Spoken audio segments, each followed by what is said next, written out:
Que Dios te bendiga. En el anterior tomo de este discipulado profético estuvimos hablando acerca del Roí, acerca del Dios que me ve y de la capacidad o de la naturaleza de Dios acerca de la visión.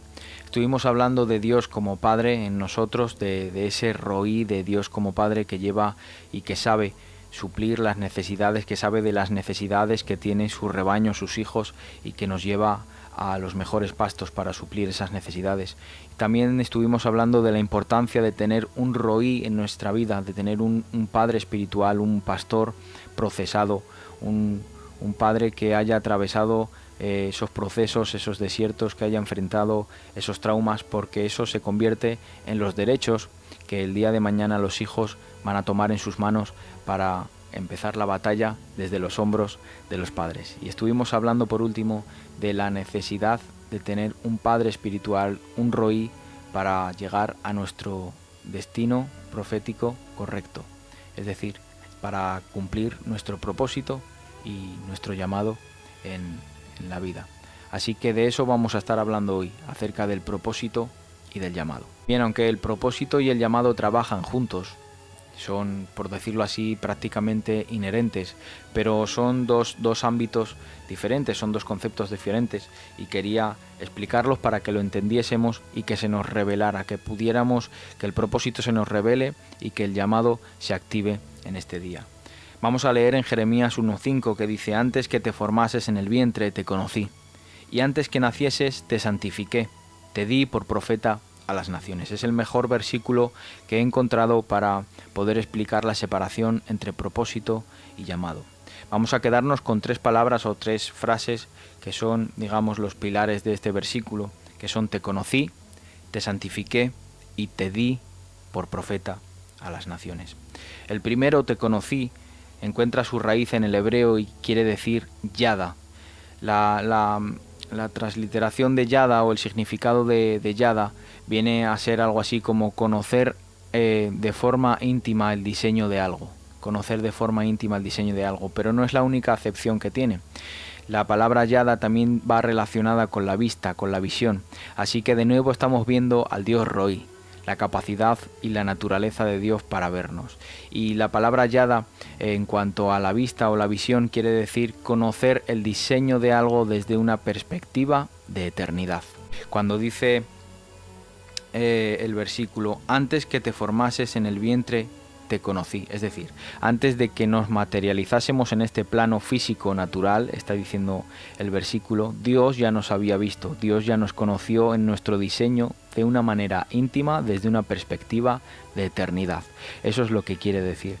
La palabra imagen viene a ser imaginación, es decir, Dios nos vio en su imaginación antes de formarnos y de manifestarnos en el plano natural y físico como ahora nos vemos en la tierra. Quiere decir que Dios nos vio en un continuo presente de gloria. Quiere decir que Dios nos vio en la eternidad y que nos conoció en la eternidad antes de que nuestro cuerpo físico se formase en el vientre de nuestra mamá. Dios ya nos conoció. Ese es el significado de yada, conocer desde una perspectiva eterna el diseño íntimo de algo. La segunda es te santifiqué. La palabra santificar o santo encuentra su raíz en el hebreo también y quiere decir kadosh, que el significado sería apartar algo o alguien para un propósito específico. No es el único significado que tiene, sino que también quiere decir que el diseño de algo tiene, que ese diseño de algo tiene propiedades de exclusividad. Es decir, por decirlo así, Dios nos dio un diseño único y exclusivo, y una vez que nos dio ese diseño único y exclusivo, rompió el molde para que no se repitiera. Eso también quiere decir la palabra kadosh. Y por último, la palabra te di o di viene del hebreo también, y su raíz se encuentra en el hebreo y viene a ser natán, que quiere decir dar a algo o a alguien un llamado o una asignación específica y divina. Entonces este versículo nos enseña una separación entre lo que es propósito y lo que es llamado. En Salmos 139, 16 dice: mi embrión vieron tus ojos.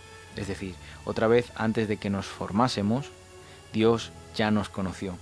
Dice, y en tu libro estaban escritas todas aquellas cosas que fueron luego formadas, sin faltar ni una de ellas.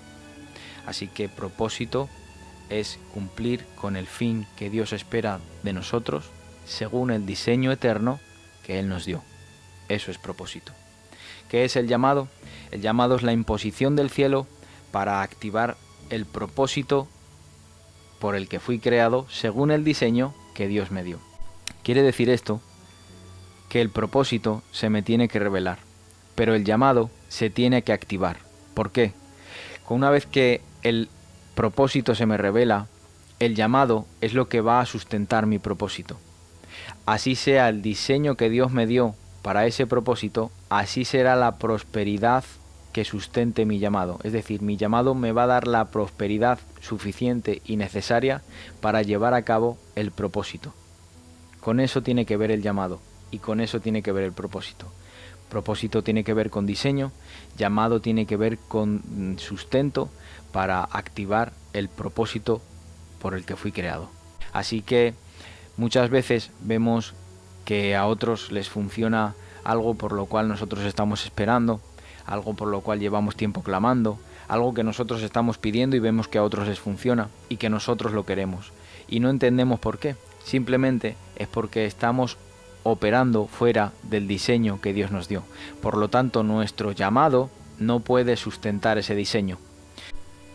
Por eso que vemos muchas veces dentro de las iglesias pastores que quieren ser profetas, profetas que quieren ser evangelistas y evangelistas que quieren ser apóstoles. Son gente y personas que no han entendido que están operando fuera de un diseño y que no les va a funcionar y que lo único que van a encontrar es la frustración porque no puede el llamado sustentar ese diseño porque están operando fuera de ese diseño y de ese propósito. Gente que no entiende que según el propósito que cada uno tenga, Dios nos va a prosperar de una manera o de otra. Si yo estoy llamado para sustentar a 20 personas, mi llamado sustentará a esas 20 personas porque es mi diseño y mi propósito. Pero si alguien está llamado a sustentar 2 millones de personas, no puede ser el mismo sustento que desarrolle mi llamado que para el de esta persona que tiene que sustentar a 2 millones de personas. Así que dependiendo de cuál sea nuestro diseño, nuestro llamado nos va a sustentar de una forma o de otra. Por eso el propósito se tiene que revelar, pero el llamado se tiene que activar. La neutralidad es un enemigo de nuestro llamado. ¿Qué es la neutralidad? La neutralidad es un punto intermedio entre el fin que Dios espera que yo alcance y donde me encuentro ahora.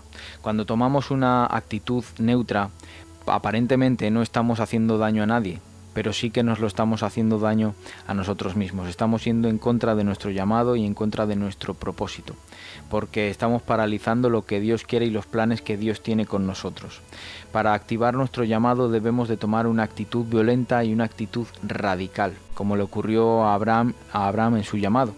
Yo me apuntaba por aquí, por ejemplo, 7 cosas que Abraham cortó para poder definirse en su propósito y su llamado. Número 1, su tierra.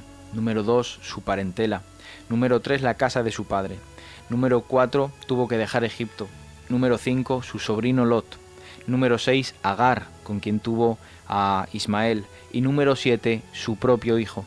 Así que muchas veces esta actitud neutra es un enemigo para la segunda puerta a nuestro llamado, la santidad, para poder apartarnos para ese propósito específico y para ese diseño específico que Dios nos ha llamado. Por último, usted se va a tener que rodear de gente correcta y de gente necesaria para poder llegar al destino profético correcto. ¿Qué quiere decir esto? ¿Cuál es la diferencia?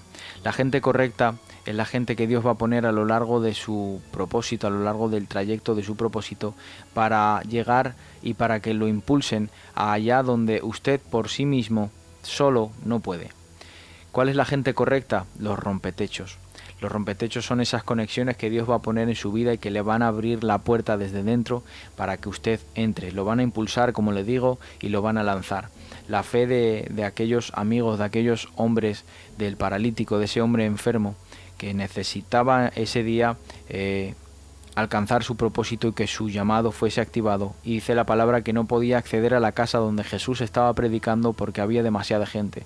Así que esos rompetechos, esa gente correcta que Dios puso en la vida de aquel hombre inválido, fue la necesaria para romper el techo, bajarlo desde arriba y que él recibiese la activación de su llamado para que pudiese sanar a otros inválidos. Esa es la gente correcta.